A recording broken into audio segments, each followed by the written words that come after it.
বন্ধুরা, আজ তো প্রচণ্ড বৃষ্টি, তার জন্য আমার ছেলে মেয়ে আর হাজব্যান্ড বললো খিচুড়ি রান্না করার জন্য। তো রাত তো প্রচণ্ড হয়েছে, আর এদিকে কারেন্টও আপ ডাউন করছে, একবার যাচ্ছে একবার আসছে, জন্য খিচুড়ি খাবে ওরা আবদার করলো। এখন আমি খিচুড়ি রান্না করছি, যত তাড়াতাড়ি রান্না করা যায় কুকারে দিয়ে দিচ্ছি, খিচুড়িটা তাড়াতাড়ি হয়ে যাবে। এখন দিয়ে দিচ্ছি মুগ ডাল। তো আমি এখানে দিয়েছি মুগ ডাল, মসুর ডাল আর বুটের ডাল, আর দিয়েছি গোবিন্দভোগের চাল। এদিকে তো কুকার বসিয়ে নিয়েছি, আর এদিকে বসিয়ে নিয়েছি গরম জল। গ্যাসে গরম জলটা বসিয়ে নিয়েছি। তো এখন কুকারে জলটা দিয়ে দিচ্ছি।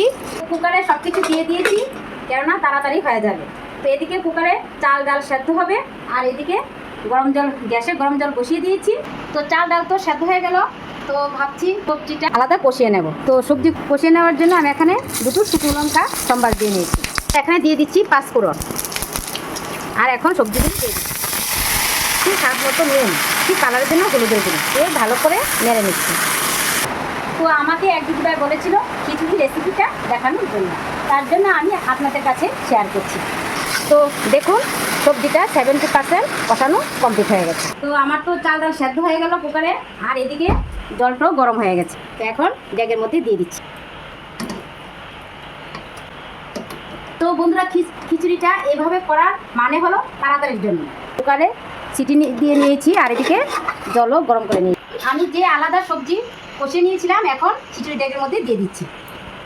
আপনারা জানেন একসাথে দিয়ে দেওয়া যায়, তো এভাবে আলাদা সবজিগুলি কষে নিলে খিচুড়ির টেস্টটা অন্যরকম হয়। তো আমি এখানে কিন্তু কোনো মশলা ইউজ করিনি, তো আপনারা চাইলে কিন্তু মশলা দিয়েও খেতে পারেন। তো আমি মশলা কমই খাই, মধ্যে তো রাত হয়ে গেছে, তার জন্য কোনো মশলা আমি এখানে ইউজ করছি না।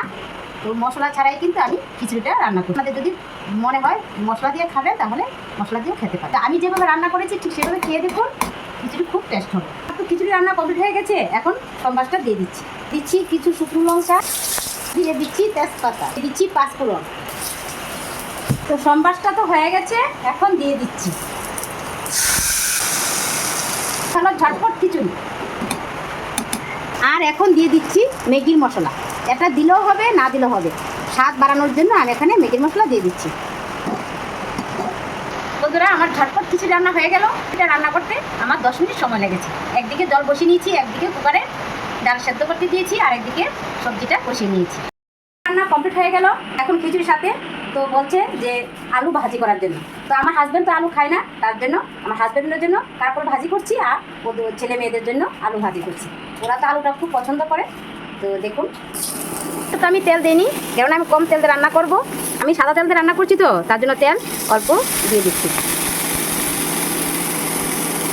আমার তো কারকল ভাজি হয়ে গেছে।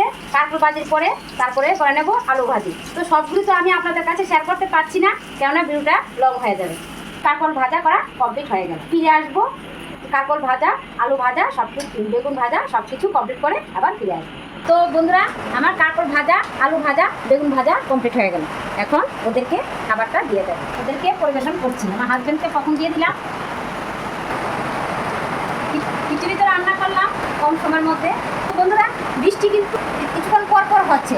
তো এখন কিন্তু প্রচণ্ড জোরে বৃষ্টি হচ্ছে। আমার কথা শোনা যাচ্ছে কিনা আমি বুঝতে পারছি না। এখন ওদেরকে খাবারটা দিলাম, তোমরা খেয়ে বলো কেমন হয়েছে। সন্ধ্যাবেলা আমরা বলছিলাম আমরা সবাই আজকে যে বৃষ্টির দিন একটু ঠান্ডা লাগছে, খিচুড়িটা খুব ভালো হবে। এই খিচুড়িটা শেষ পর্যন্ত করে নিলে? হ্যাঁ, করিলাম তো। প্রচণ্ড বৃষ্টি, তো তুমি তো বললে করার জন্য, কিন্তু আমি কিভাবে করবো, যে বৃষ্টি কিছু শোনা যাচ্ছে না। না, খুব ভালো হয়েছে তো। আজকে বৃষ্টির দিনে খুব মজা করে খেতে পারবো। তো খেয়ে দেখো কেমন হয়েছে। এটা দেখতেই পাচ্ছি যে এখানে ভালো সবজি দেওয়া আছে। ভালো সবজি দিয়েছে অনেকগুলো, না? হ্যাঁ, ভালো হবে। আজকে দেখতেই বোঝা যাচ্ছে সবজিগুলি কিন্তু বাড়ি, সবগুলি কিন্তু বাড়ির দেখা যাচ্ছে। বাড়িতে তো আমরা কুমড়ো ডাঁটা আছে, কুমড়ো ডাঁটা, বেগুন, কারকল সব বাড়িতে। দুদিন ধরে যে বৃষ্টি হচ্ছে, বাজারে তো ঠিকভাবে যাওয়া যায় না, বাড়ির সবজি দিয়ে চালিয়ে যাচ্ছ না? হ্যাঁ, সব বাড়ি। তাই জন্য তোমাকে কি বলে ধন্যবাদ দেবো ভাবতেই পারছি না। দারুণ সেন্ট বেরোচ্ছে তো এগুলির মধ্যে, খিচুড়ির মধ্যে। কিসের চাল এগুলি? গোবিন্দভোগের চাল দিয়েছি। ও, তার তো কোনো কথাই নেই। গোবিন্দভোগের চাল তো খুবই টেস্টি হয়, এবং খুব সেন্ট আসছে, ভালো সেন্ট আসছে। কি সায়ন, তুমি কিছু বলছো না নাকি? কেমন হয়েছে? খুব ভালো হয়েছে। ভালো হয়েছে? দারুণ দারুণ, একটু মজা করে খেতে পারবো আমরা সবাই। এমনি তো আজকে ঠান্ডাও পড়ছে। তারপর আমার প্রিয় শুকনো চাকরি কেন। বন্ধুরা, আজ এই বৃষ্টির দিনে প্রচন্ড মুষলধারে বাইরে বৃষ্টি হচ্ছে, এই বৃষ্টির দিনে আমার ছোট্ট ব্লগটি আপনাদের কাছে কেমন লাগলো তা কিন্তু অবশ্যই কমেন্টের মাধ্যমে জানাবেন। ভালো লাগলে লাইক শেয়ার করবেন, আর হ্যাঁ, আমার এই ছোট্ট চ্যানেলটাকে সাবস্ক্রাইব করতে আপনারা ভুলবেন না। আপনারা সবাই ভালো থাকবেন, সুস্থ থাকবেন, আবার দেখা হচ্ছে পরবর্তী ভিডিওতে। ততক্ষণে যেন